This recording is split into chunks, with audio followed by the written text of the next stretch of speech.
क्या है जल चिकित्सा के सिद्धांत। अब जो हम चिकित्सा नेचुरोपैथी में कर रहे हैं 5 तत्वों से, उसमें से एक तत्व है जल। जल के द्वारा जो चिकित्सा करते हैं हम, तो कुछ बातें हमें ध्यान रखनी चाहिए। उसके कुछ सिद्धांत है, जैसे उसके अच्छे लाभ के लिए और हानि से बचने के लिए हमें इन सिद्धांतों का पालन करना चाहिए। जैसे इसमें पहला सिद्धांत है कि जल चिकित्सा उपचार हमेशा खाली पेट होना चाहिए। जब भी हम जल से कोई चिकित्सा करते हैं वो खाली पेट होनी चाहिए। भोजन के 1 घंटे पहले और भोजन के 4 घंटे बाद चिकित्सा ली जा सकती है, जल तत्व चिकित्सा। अब जल चिकित्सा में क्या क्या आता है वो आपके सिलेबस में लिखा हुआ है। जलपान, ये प्राकृतिक स्नान, साधारण स्नान, कटी स्नान, मेहर स्नान, वाष्प स्नान, शीत स्नान, है ना, ये सब सब गीली पट्टी, सब जल चिकित्सा है। दूसरा इंपोर्टेंट क्या कहा इन्होंने, जो पानी है हम प्रयोग करते हैं वो स्वच्छ होना चाहिए।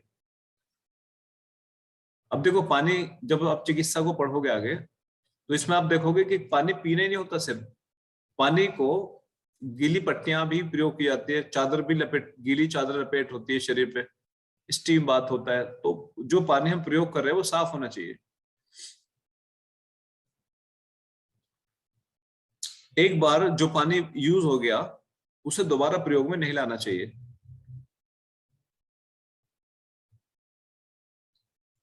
अब देखो ये दोनों पॉइंट जो भी अभी हमने पढ़े, स्वच्छ पानी का प्रयोग और जो पानी एक बार प्रयोग हो गया उसे दोबारा प्रयोग ना करें। हालांकि ये हमारे यहाँ कठिनाई नहीं है, पर कुछ जगहों पे ऐसा होता है कि जहाँ पानी की कमी हो या साधन कम हो पानी के, तो वहां के जो चिकित्सक है वो जुगाड़बाजी करने लगते हैं। तो इसलिए उनको ये निर्देश दिया गया कि ऐसा ना करें। जो पानी जल चिकित्सा के लिए जो भी हम उपकरण प्रयोग करते हैं वो साफ होना चाहिए। जैसे कि कटी स्नान के लिए एक टब आती है ना, उस टब को साफ कर लेना चाहिए। एक रोगी को यूज कराए फिर उसे साफ करके दूसरे रोगी को प्रयोग करनी चाहिए। सर कटी स्नान होता है क्या? हाँ, कटी स्नान सिट्स बात होता है क्या, वो जो उसमें बैठ के लेते हैं? हाँ, हाँ, हाँ, हाँ, हाँ, ये जल नीति हो गया ना, वो सॉरी वो हो गया ना, ये तो वो कौन सा हो गया? मेहन स्नान। वो एक बात टब होती है बनी हुई इस यू के आकार की, इस तरह की, इस आकार की। तो वो टब में लेट जाते हैं पानी भर के थोड़ा सा। उपचार लेते समय, जब भी जल चिकित्सा का उपचार लेते हैं तो हमेशा एक बात ध्यान रखनी चाहिए कि डायरेक्ट रोगी हवा के संपर्क में ना रहे। जैसे मान लीजिए हवा का संपर्क कैसे है, जैसे पंखा चला रखा हो तेज, है ना, या हो सकता है जिस जगह पे हम कर रहे हैं वो एसी चली हुई हो वहां पे, ऐसा टेम्परेचर ना हो जल चिकित्सा के समय।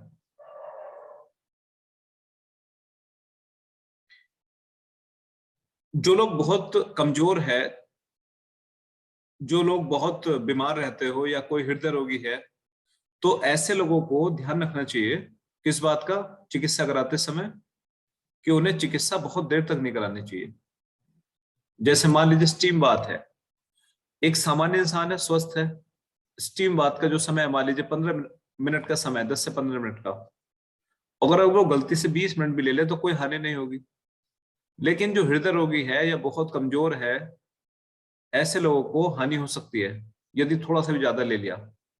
तो ये चिकित्सक अपने अनुभव के आधार पे और रोगी की अवस्था के आधार पे निर्धारित करे कि कितनी देर तक कराना है, तो ज्यादा देर ना कराए ऐसे लोगों को। जो जल चिकित्सा जब हम करते हैं तो हमें 2 बातों का और ध्यान रखना चाहिए। कौन कौन सी? एक तो टेम्परेचर का, हम किस टेम्परेचर का पानी प्रयोग कर रहे हैं, क्योंकि हर टेम्परेचर का अपना एक प्रभाव है पानी के। ठंडे का अलग प्रभाव है, बहुत ठंडे का अलग प्रभाव है, गर्म का अलग प्रभाव है, बहुत गर्म का अलग प्रभाव है। आप लोग पढ़ चुके हो लास्ट वाले उसमें पानी के, ये था ना, अलग अलग तापक्रम के शरीर पर प्रभाव। लास्ट पॉइंट जो था इससे कि विभिन्न तापक्रम के जल का शरीर पर प्रभाव। तो पानी के टेम्परेचर का ध्यान रखना चाहिए और उसकी अवधि का, समय सीमा का, कि कितनी देर तक कराना है इसको जल चिकित्सा में।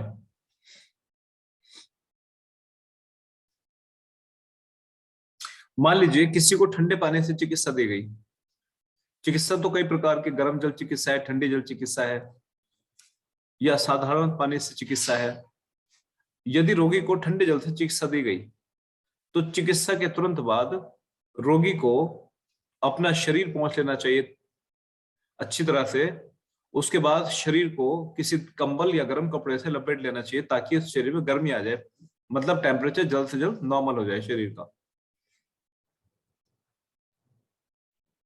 इसके लिए वो चाहे कंबल ओढ़ ले या कोई और व्यवस्था कर ले, जैसे कुछ आसनों का अभ्यास कर ले, कुछ प्राणायाम का अभ्यास कर ले, जिससे शरीर में गर्मी पैदा हो जाए। कुल मिला के नेचुरल हीट शरीर में आ जानी चाहिए।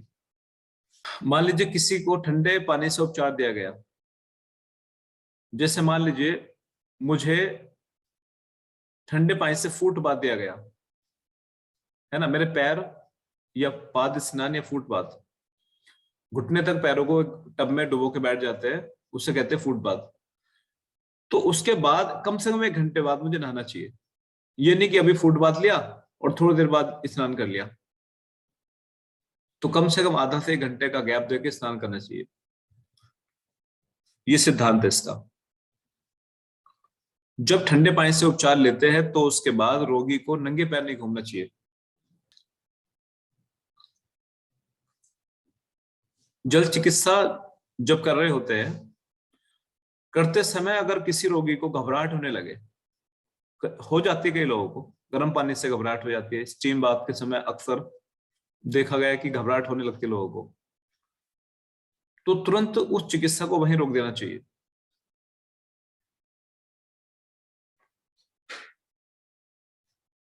एक सिद्धांत और क्या है, जब भी चिकित्सा करे जल चिकित्सा, तो पहले रोगी को पानी पिलाए, कम से कम 1 गिलास पानी जरूर पिए रोगी चिकित्सा से पहले।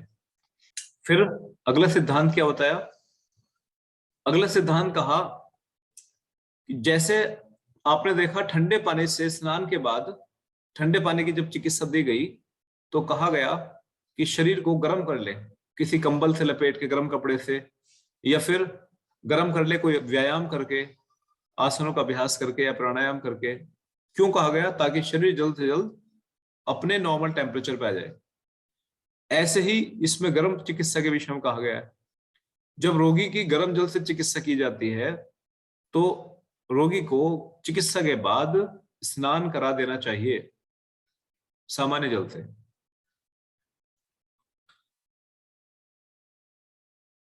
बड़ा इंपॉर्टेंट पॉइंट है और लगभग सभी नेचुरोपैथी सेंटर पे जरूर करते हैं। क्या, जब भी गर्म पानी से चिकित्सा करते हैं, अनिवार्य है, मान लीजिए मैं ठंडे जल से चिकित्सा कर रहा हूं और मैं अपने रोगी को पानी पिलाना भूल गया, कोई फर्क नहीं पड़ेगा, नुकसान नहीं होगा। लेकिन अगर मैं गर्म जल चिकित्सा कर रहा हूं गर्म जल चिकित्सा में ये भी आती, स्टीम बात भी आ जाती है, तो रोगी को जरूरी है कि 1 से 2 गिलास पानी पिलाया जाए। और सबसे ज्यादा इंपॉर्टेंट क्या है कि एक गीला कपड़ा या तौलिया निचोड़ के सिर के ऊपर रख देने चाहिए। 2 काम क्या किए, एक तो टॉवल, गीला टॉवल सिर के ऊपर रख दिया निचोड़ के पानी, और दूसरा हमने पानी को पिया। ऐसा क्यों करते हैं, इसके पीछे भी एक बड़ा लॉजिक है। सिर के ऊपर रखने से रोगी को घबराहट नहीं होती, चक्कर नहीं आता, है ना, आई साइट, आंखों को बुरा प्रभाव नहीं पहुंचता, इसलिए टॉवल रखना जरूरी है। पानी क्यों पिए, देखो आप लोग पढ़ चुके हो नेचुरोपैथी के सिद्धांत में कि नेचुरोपैथी एक ही सिद्धांत पे काम करती है, विजाते विष का सिद्धांत, टॉक्सिन्स को बाहर निकालने का सिद्धांत। नेचुरोपैथी कहता है कि सब रोग एक है, सब रोगों का कारण एक है, और सबकी चिकित्सा भी एक है। ये 10 सिद्धांतों में से हम पढ़ चुके, एक सिद्धांत था। तो कारण क्या बताया उन्होंने, टॉक्सिन्स, कहा कि टॉक्सिन्स को शरीर से बाहर निकाल दो, रोग अपने आप ठीक हो जाएंगे। इसलिए उन्होंने पानी का सहारा लिया। पानी सबसे नंबर 1 की औषधि है जो टॉक्सिन्स को रिमूव करती है शरीर से। इसलिए आपने देखा होगा जब किसी को वायरल फीवर हो जाए या वायरस से कोई भी रोग हो जाए, कहते हैं खूब पानी पियो, क्योंकि पानी ही टॉक्सिन्स को बाहर निकालने का सबसे बड़ा यंत्र है।